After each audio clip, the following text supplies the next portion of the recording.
Welcome everybody. For anybody I haven't met yet, I'm Sally Hatcher. I'm in our Venture Partners office here at Colorado. I'm in Boulder, but we also work with Denver and Colorado Springs. So welcome everybody from the Front Range.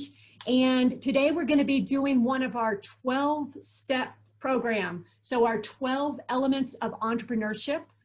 So hope you're in the right place. This is month 8. So we've got recordings of the past 8 months, and we'll tell you how that matters, and then we'll talk about where today fits in. This will be interactive. It is a punch list today, so it's pretty darn detailed.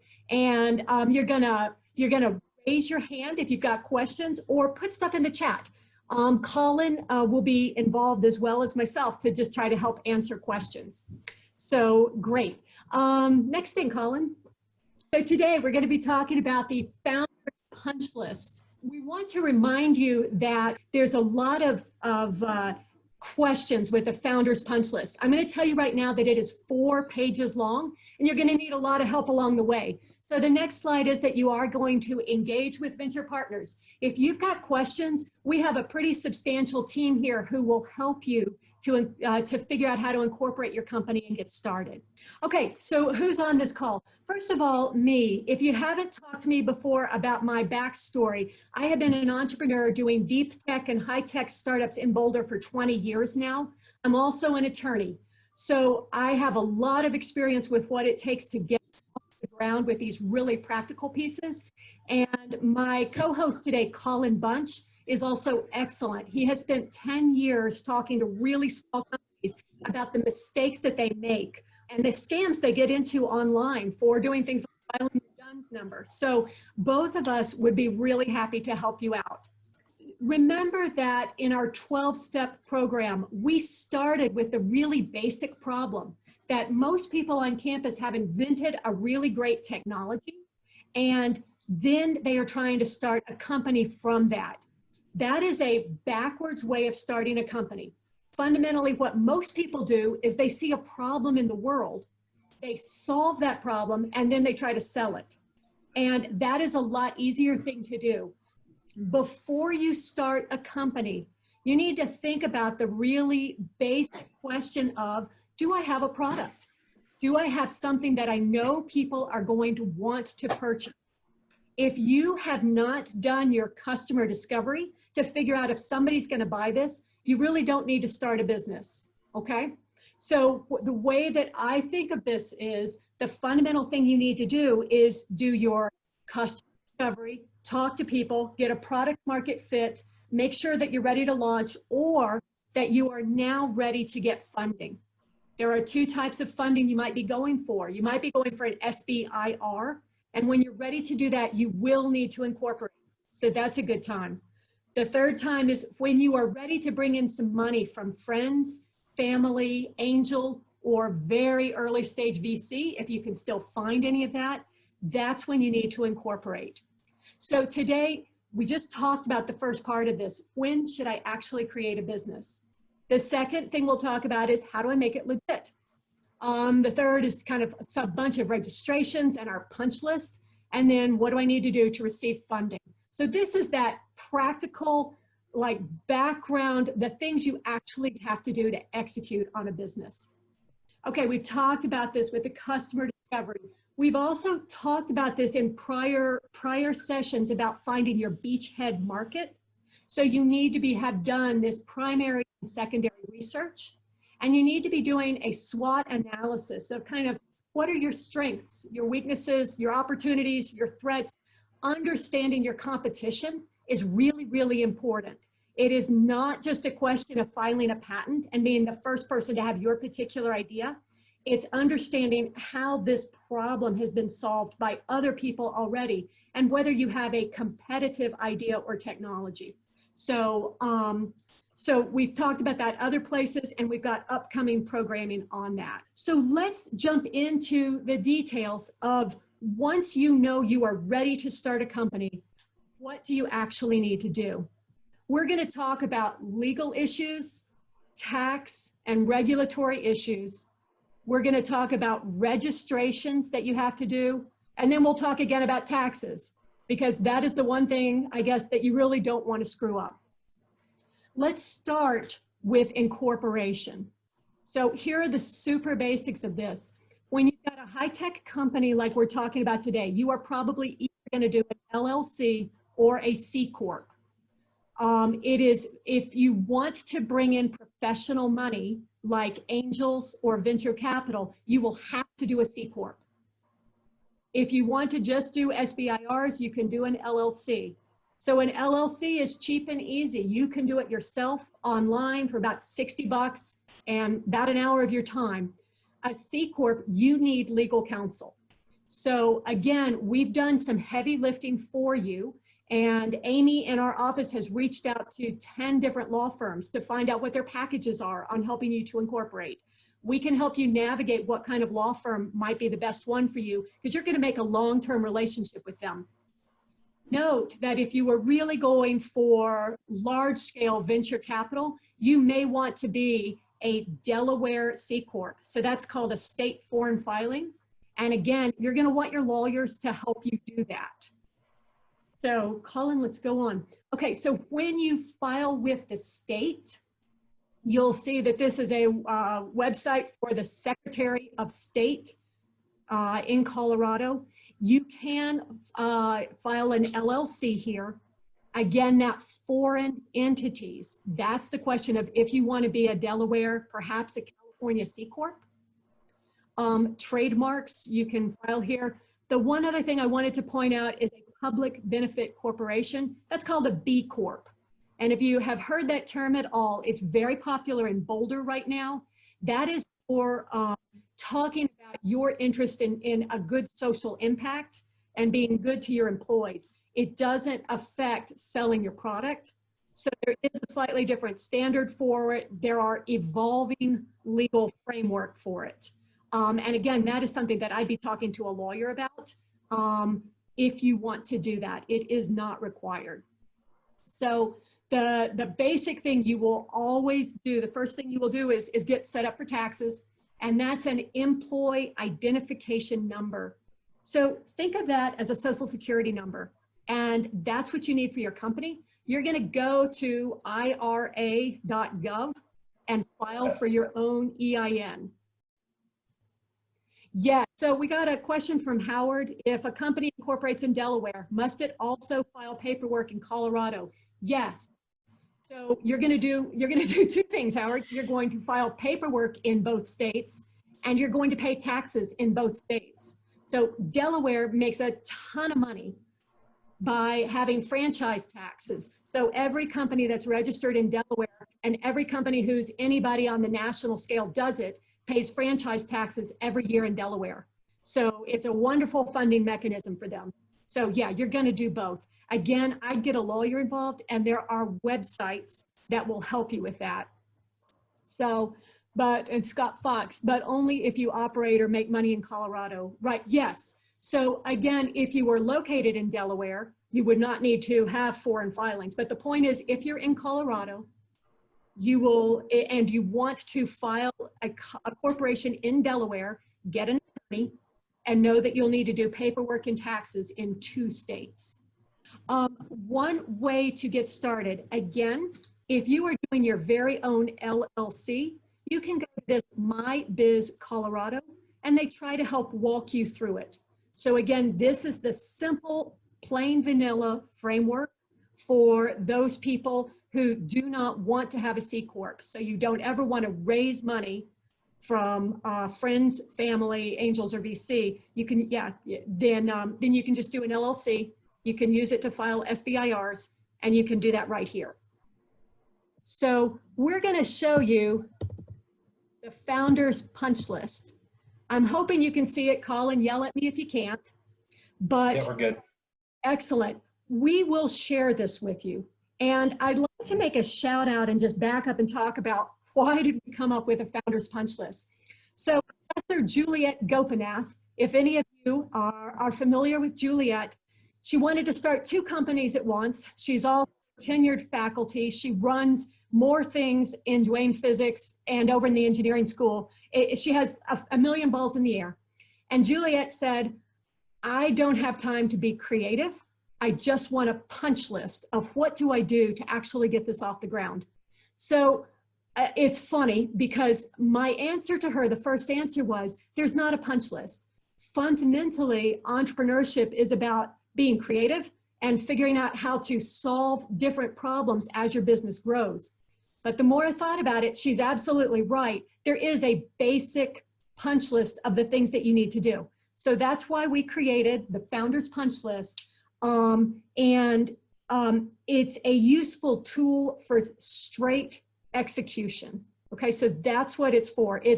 These are the things you actually need to do to get your business off the ground. So if you look at this pre-company is what we all just went through. So you need to conduct the customer discovery. You need to get a product market fit, define your business model, make sure that you've got a minimum viable product. All of this can happen well before you need to incorporate. So don't start it until you're actively pursuing funding, ready to sell a product.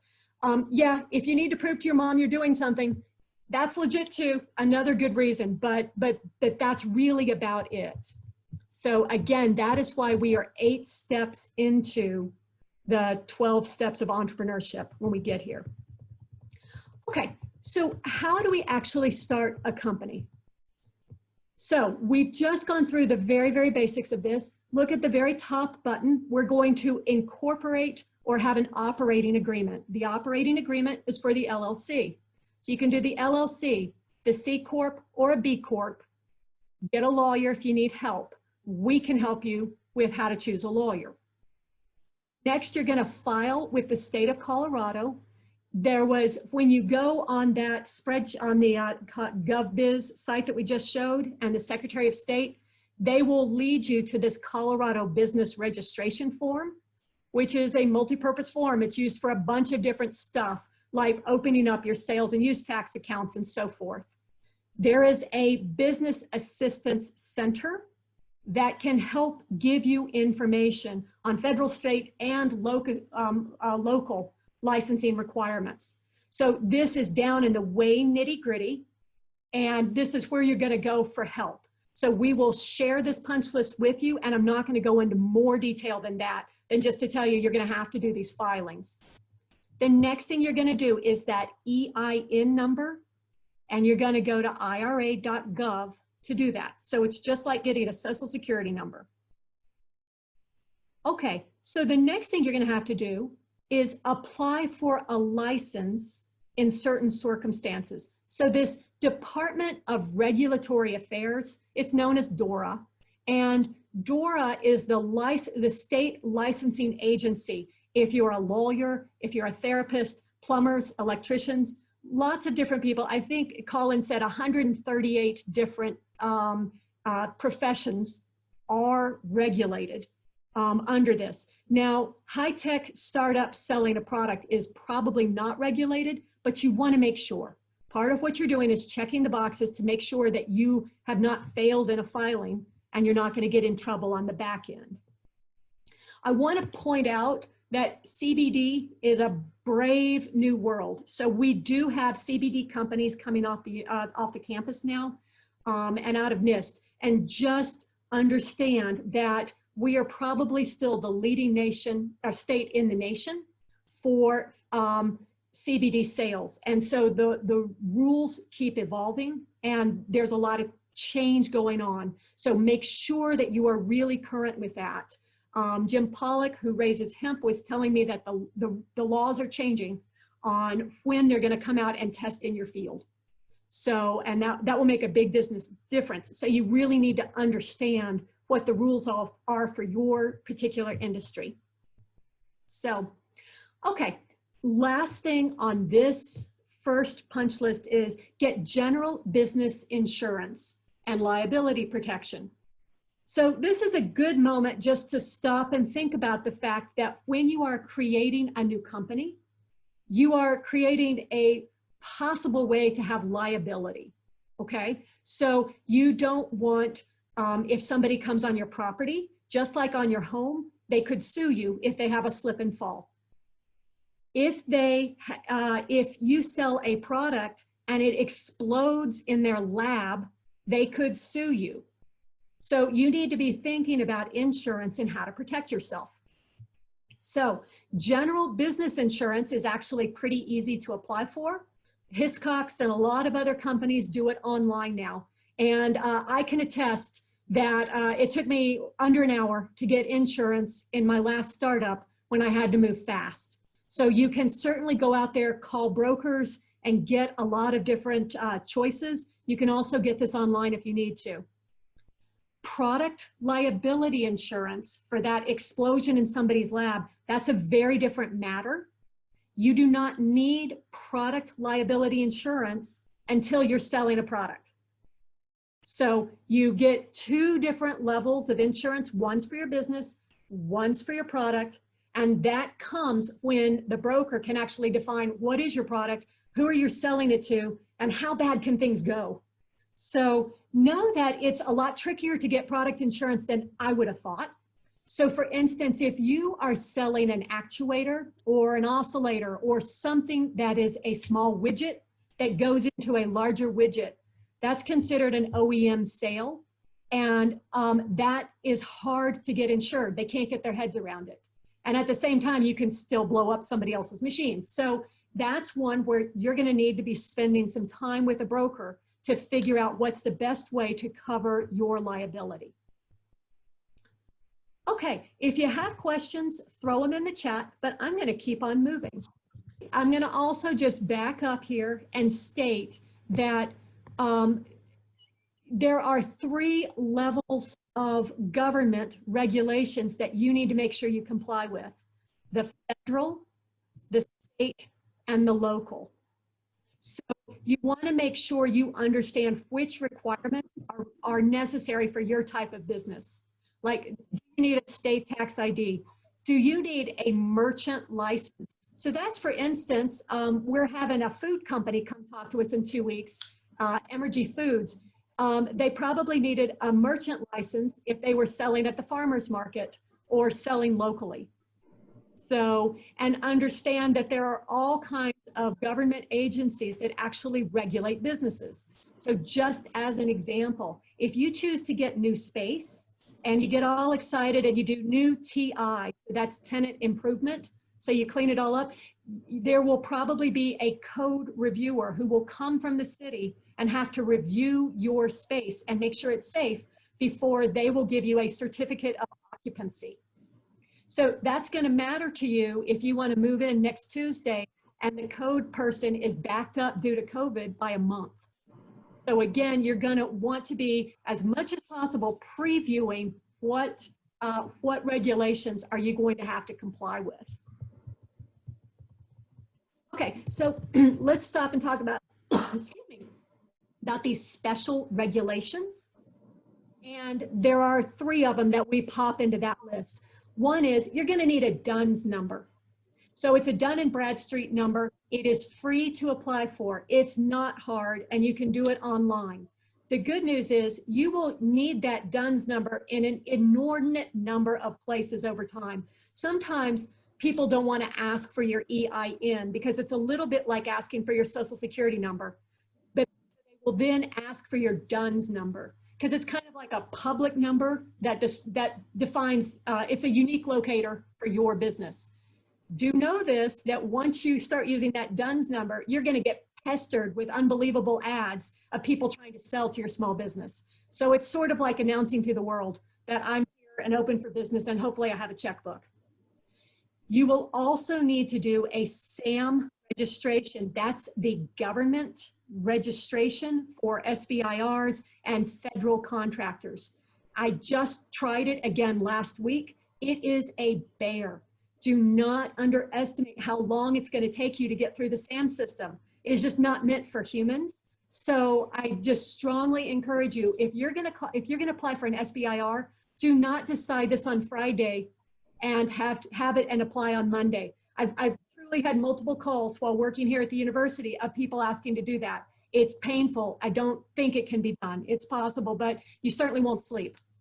So the last one on this list is totally different. So ITAR regulations talk about when you are shipping something out of the country. And is there any kind of requirement that says we shouldn't ship this kind of product out of the country?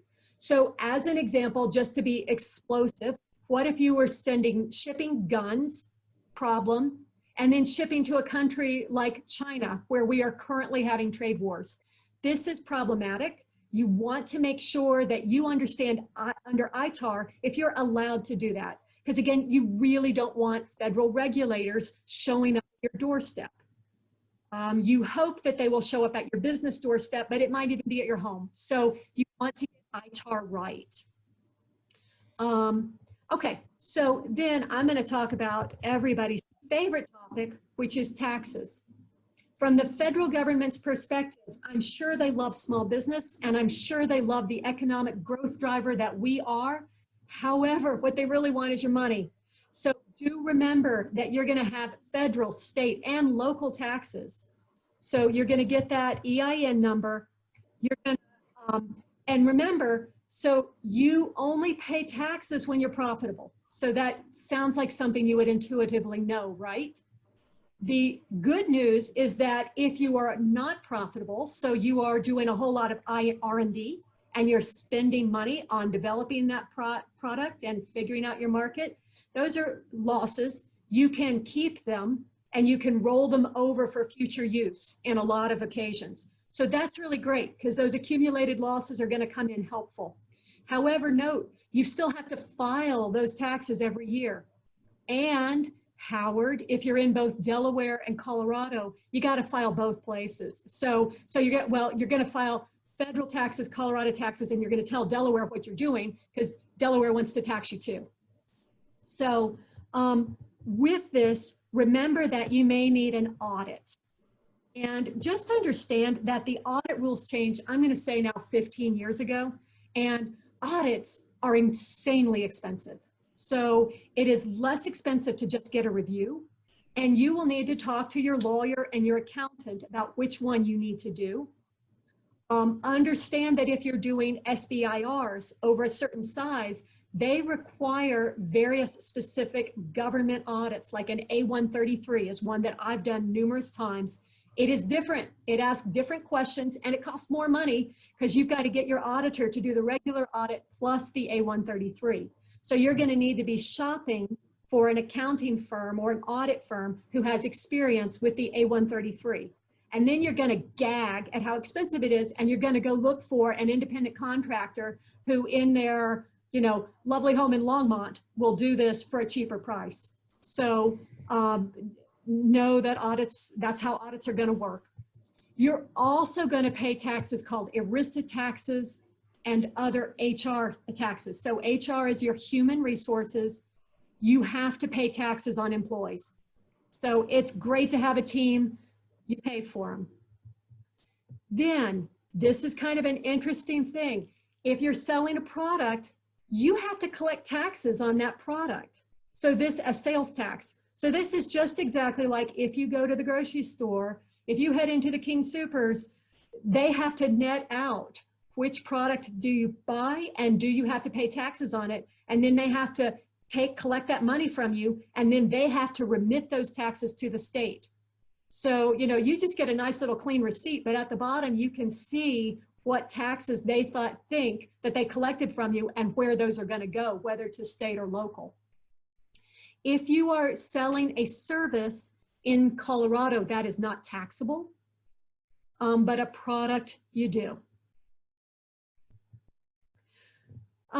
Also, so just calling out locally, there's something called a sales and use tax. So the last time that I personally filed one of these, it was like 2.3%, but it's another tax on top of the other taxes. And it's for the pleasure of getting to do business in your local area.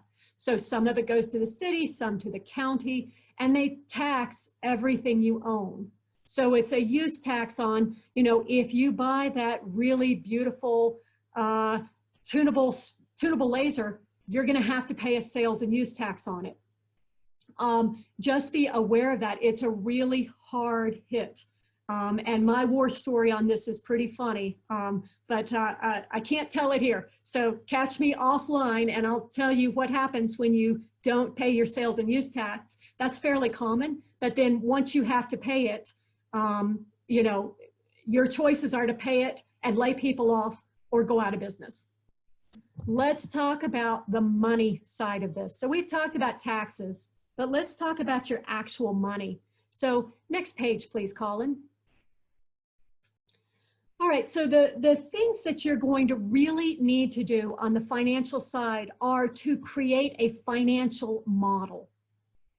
The second thing you're going to need to do is create some kind of cap table. That's a short for a capitalization table.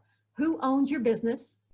And the third one is to secure a term sheet, as if it were that easy, but that is a term sheet for when you are trying to raise money from angel and venture capitals. The most important of all of this is to understand your burn rate and your runway. So you're going to hear this again and again and again, but I'm just taking this as a pro tip and a timeout moment. The worst thing that can happen in any small business, for sure, is to run out of money.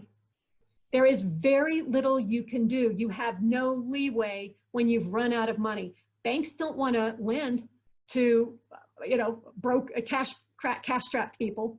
Nobody wants to give you money to get back in business. Everybody wonders what you've done wrong. So it's truly often enough a kiss of death.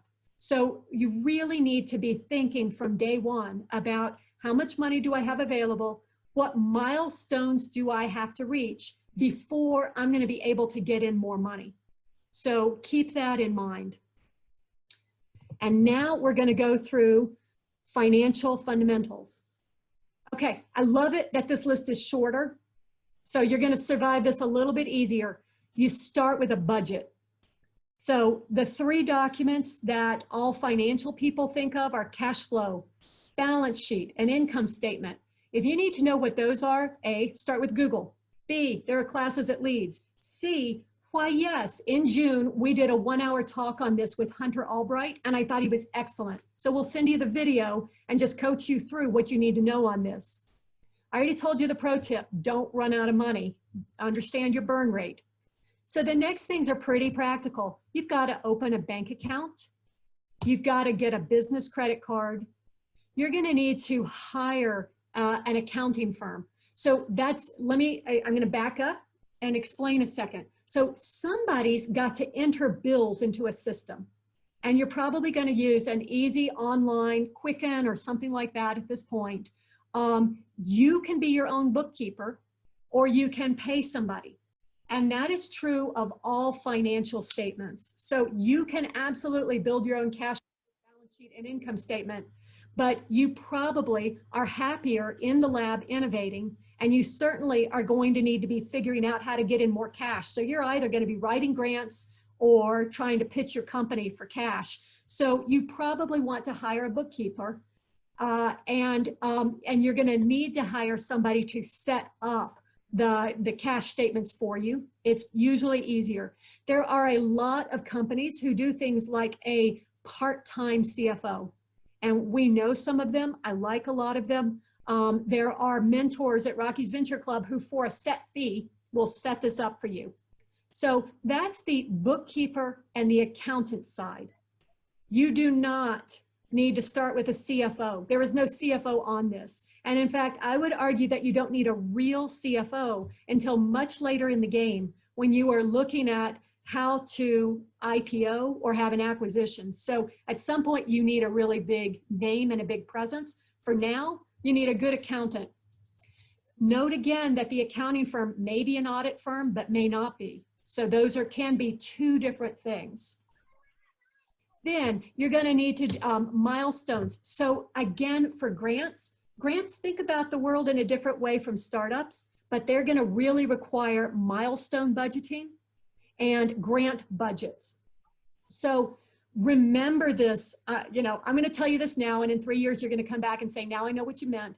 But if you start writing a bunch of SBIRs, they are wonderful, but they are distracting. And they really push you toward an SBIR house or an SBIR mill mentality, where you're kind of doing individual projects for the federal government. You're getting the accounting right on those, and you're bidding on new projects for the federal government.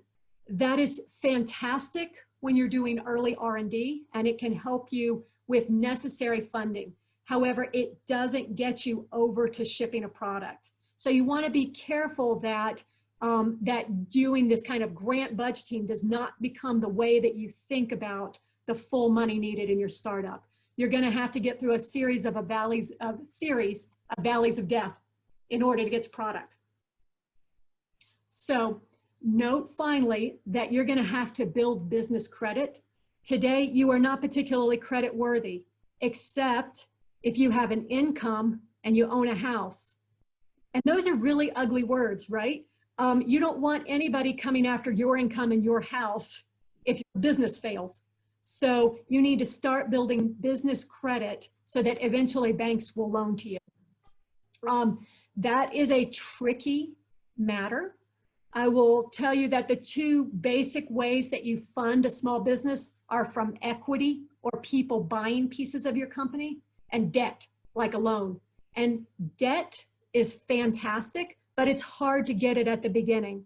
Nobody wants to lend to you until they are sure that you're going to be able to pay it back. So, okay, preparing for an investment. So several of you I know are out getting ready to pitch your company. So the good news is when you incorporate with a lot of the law firms that we're working with, they will help you with your initial capitalization table. You can also, these days now, put it into an app. Carta is a particular app I can name right now. I'm finding that it's not cheap, but it is effective if you're actually going to have a lot of employees and if you're going to have a lot of funding. So from a Series Seed and a Series A funding, Carta becomes a good value proposition for you.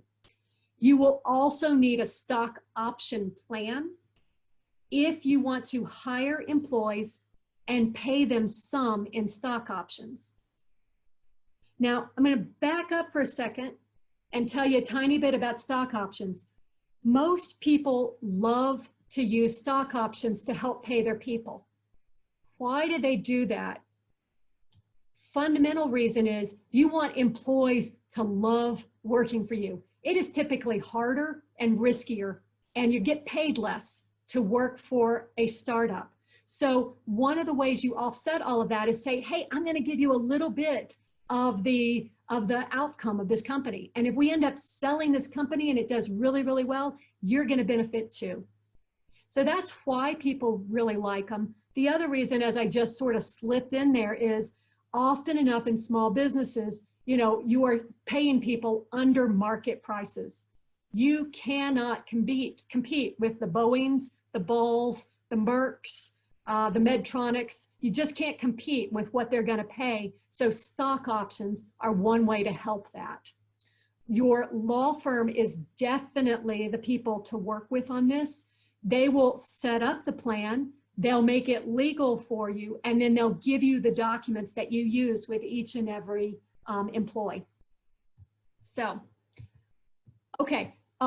The third one that you want for investment is a term sheet, and that's on down the way. So I'm really not going to talk about that today. When you are looking for Series Seed and Series A money, you're going to have to figure out what the terms of that deal are. That's complex, got to have a lawyer involved, and you know, it's a big deal, but it's setting the price and all the different restrictions of selling or bringing in money. So the last thing you're going to have to do from a punch list perspective for preparing for investment is founder's equity.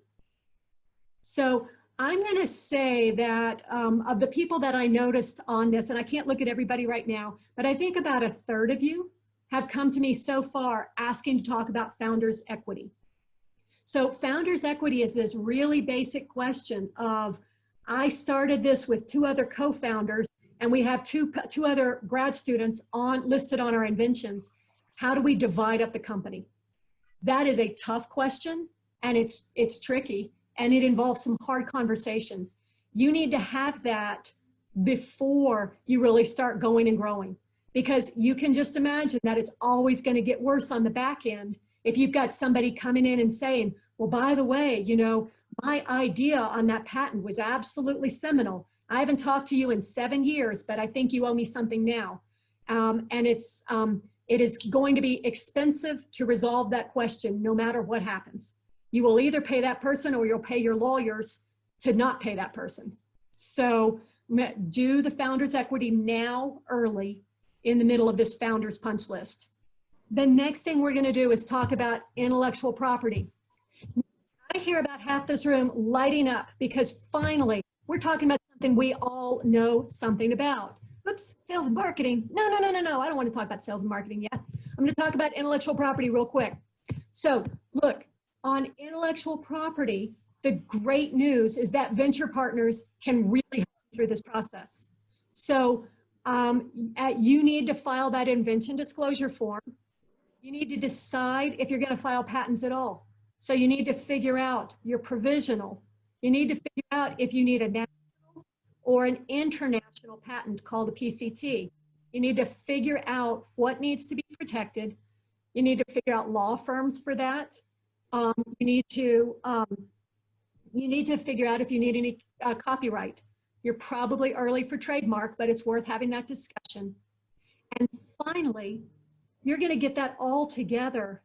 And then after you incorporate, you're going to get an option from the university. So you're going to negotiate an option with your license manager. So I'm going to point out real quick, this is clearly a public service announcement. So as opposed to a pro tip, the public service announcement is Venture Partners is working really hard to make this easy for you now. We have something called a license with ease. We literally went out to Brad Feld and Jim Linfield. So Jim Linfield is the biggest lawyer in town and Brad Feld is the biggest investor.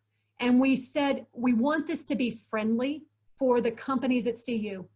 So we then went to a bunch of other schools. We looked at MIT, Columbia, and Stanford, but then we looked at the publics. We looked at Michigan, we looked at Florida, we looked at Duke, and we tried to underprice this. So I will just say that those royalty amounts are published on our website. There is not a whole lot that needs to be negotiated here. We sincerely hope you can do this in under 30 days. If you cannot, there's something wrong and we need to rethink this. So think about this as the university fundamentally wants you to get a startup, go out, make something amazing, and someday send back some royalties. They have no interest in negotiating a few percent with you. It's not the way they're thinking. They're thinking long shot and they want you to go with them. So just throwing it out there that if you're getting advice that this should be a 9-month protracted deal, no, let's try again. Let's get you a good lawyer and get this deal done.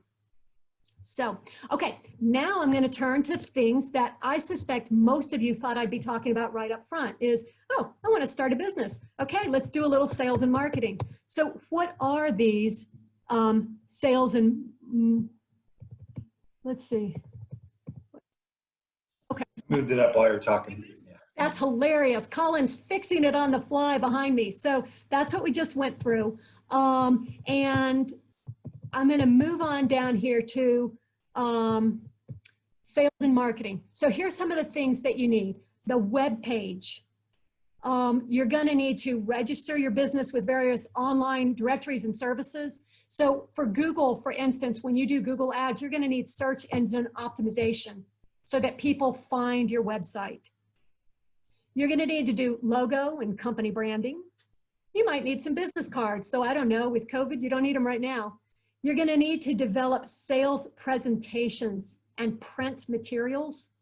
This can be expensive. Certainly, you're going to want to get decent graphic design. You can absolutely tell the new company coming out of the lab. So look one step better than your neighbor so that you get the sales call first. You're going to want to start attending trade shows. I like that. Define professional standards for your business across the organization. So what's it going to look like? What is our brand going to look like? And how are we going to present ourselves every time we talk to people? Finally, press coverage. This is, it's really interesting. I have spent years working on getting things into the Wall Street Journal and the New York Times. And often enough, you start with the Daily Camera. So understand who will publish, why they publish, and who do you have to talk to. I mean, this is a whole nother world of professionals. There are professionals on both sides. There are pitchers, people who are pitching good ideas for articles, and there are reporters at the big papers who are looking for good ideas. You need to figure out how to get into that matchmaking process. So all of that is under one's little punch, but that's what you're going to need to do for press. All of this is helping you to get your product sold. So let's move down to space. Colin says this reads like a placeholder. It does. Note that in Boulder, it's really hard to get space. CU does not have an incubator. There are various ways to rent a bit of space on campus, but pretty soon you're going to be looking off campus. Just understand that landlords have an incredible amount of power in the relationship between the landlord and the tenant. I see the landlord as something like a PI, but this PI also holds the purse strings, and they can come after you personally if you don't pay your rent. So it's worse than a PI. I mean, I suppose you could just walk out of the lab one day, be ABD, and finish up. With the landlord, if you don't pay your rent, they can come after you personally, potentially even coming after your house. And the first time that I signed a lease when I wanted to start Precision Photonics, our lease had personal liability on it, and it was more than the assessed value of my house. I had a brand new little house in Boulder. So, I mean, it is something to understand. You know, what is your exposure when you're signing a lease with a landlord? Understand that it is great to make your landlord your friend. So best landlords I have actually invested in my company and have really done us some favors when we needed it. We've needed new space immediately in my company down the street, and our landlord was able to help us figure out 10,000 square feet instantly for scaling production, which is remarkable. So make your landlord your friend. Understand that it's very hard to find wet benches and all the nice things that are already provided at the university, and that capital equipment is also really, really expensive when you have to buy it. So that TI is for tenant improvement. You will really want to be negotiating with your landlord. There are plenty of people in this world called a tenant or a tenant representative. That is sort of like a real estate broker. And so you can hire one of them to help you find space, and the landlord will pay their cost. That may be a good idea when you're very new to this and trying to figure out where to go. There is also, you know, there's an MLS for Boulder. There's an MLS that's substantially cheaper for all the surrounding areas around Boulder City. So I have looked each and every time in Longmont.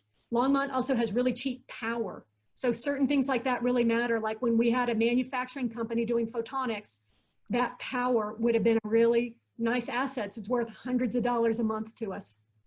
So know that during COVID, this is really, really fluid. There are people whose businesses are failing left and right. They need out of their leases right now. So there's a lot of fluidity, and just understand that building a relationship and working with landlords and sort of working with the tenant reps for finding things that are coming open may be very useful to you right now. So, okay, last topic, and we're going to get this done before we leave. So I'm going to go really fast because does everybody see how long this is? This is everything about HR. Holy guacamole. Could I just give you the big point that the biggest nightmare you will have in business is your HR. And it's just because relationships with people, they go right, they go wrong. When you're the person on top and the person in charge, you clean them all up. So just be aware you're going to need to invest time and effort and emotion into this area. You're going to want a recruiting process. We'll talk about that another day. You're going to need standard employment contracts. Your law firm can typically help with that. You can probably pull something off the internet, but boy, start with your law firm. Understand that hiring somebody, if you hire them full time, the benefits are typically another 33%. So 1.3 times your salary cost. And that's figuring out all of these things like vacation, sick leave, PTO, take what you need. Take what you need sounds great. Wait till you get to administer it. Funerals, jury duty.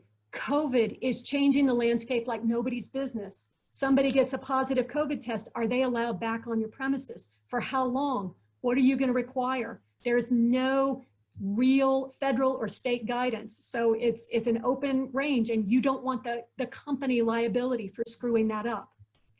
You're going to need to think about IRAs and retirement plans, stock options, healthcare. Healthcare is so expensive you cannot imagine at the university. And small businesses do not get the benefits that large businesses like CU can negotiate. Bunch of other disability, blah, blah, blah. You're going to work with a payroll company. All of them are online now. There's a lot of choices. They help you with all the taxes. There's a lot of them. They help you figure that out. Remember that we're in the gig economy right now, and there are just considerations as to hiring people full-time or contract. I'm not going to deep dive right now. Just be aware. You're going to have to figure that out before you hire somebody. Note more federal regulations. OSHA, make sure you are keeping people safe, and it's your responsibility again. Pretty significant penalties. So you must follow the law there. They do come audit you, and they will come unexpected and knock on your front door. Then you're going to need to get equipment for your people. They're going to need a computer, blah, blah, blah. Foreign nationals, please note, we get a lot of questions.